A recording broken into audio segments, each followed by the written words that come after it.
നമ്മൾ ഈ വിസയൊക്കെ പ്രോസസ് ചെയ്യുമ്പം വെക്കുന്ന ഒരു പ്രധാനപ്പെട്ട ഒരു ഡോക്യുമെന്റ് ആണ് SOP എന്ന് പറയുന്നത്. Statement of purpose. ഈ സ്റ്റേറ്റ്മെന്റ് ഓഫ് പർപ്പസ് പ്രിപ്പയർ ചെയ്യുന്നതിന് ചില റൂൾസ് ആൻഡ് റെഗുലേഷൻസ് ഉണ്ട്. എൻ്റെ ഒരു ഫ്രണ്ട് ഉണ്ട്, ലിജിന എന്ന് പറഞ്ഞിട്ട്. ലിജിന വർഷങ്ങളായിട്ട് SOP റൈറ്റിങ്ങിൽ എക്സ്പെർട്ട് ആയിട്ടുള്ള ഒരാളാണ്. അപ്പോൾ അവളുടെ അടുത്ത് ചോദിച്ചിട്ടാണ് ഞാൻ ഈ വീഡിയോ ചെയ്യുന്നത്.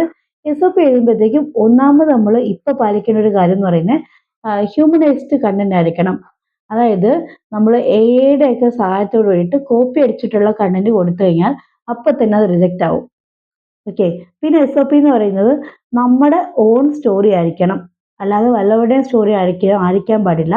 നമ്മൾ എന്തുകൊണ്ട് പോകുന്നു, നമ്മൾ അത് പഠിച്ചിട്ട് എന്ത് ചെയ്യുന്നു, തിരിച്ചു വന്നിട്ട് എന്ത് ചെയ്യും, നമ്മുടെ ഫാമിലി ബാക്ക്ഗ്രൗണ്ട് എങ്ങനെയാണ്, അങ്ങനെയൊക്കെ അത് വളരെ പേഴ്സണൽ ആയിട്ടുള്ള നമ്മളുടെ ഒരു പേഴ്സണൽ സ്റ്റേറ്റ്മെന്റ് ആണ് SOP എന്ന് പറയുന്നത്. പിന്നെ അടുത്ത് വരുന്നത് വാരി വലിച്ച് എഴുതിയത് കൊണ്ട് ഒരു കാര്യമില്ല. പകരം എന്താണ്? പകരം നമ്മൾ കറക്റ്റായിട്ട് ആ ഒരു വേർഡ് കൗണ്ട് നമ്മൾ പാലിക്കണം. അപ്പോൾ ഇത്രയൊക്കെ കാര്യങ്ങൾ ഉണ്ടെങ്കിലാണ് ഒരു നല്ല SOP പ്രിപ്പയർ ചെയ്യാൻ പറ്റുന്നത്. അപ്പോൾ ആർക്കെങ്കിലും SOP പ്രിപ്പയർ ചെയ്യണമെന്നുണ്ടെങ്കിൽ ഞാൻ ലിജിനയുടെ കോൺടാക്ട് നമ്പർ കൊടുത്തേക്കാം, ലിജിനയുടെ കമ്പനിയുടെ നെയിമും കൊടുത്തേക്കാം. നിങ്ങൾക്ക് ധൈര്യമായിട്ട് ബന്ധപ്പെടാവുന്നതാണ്.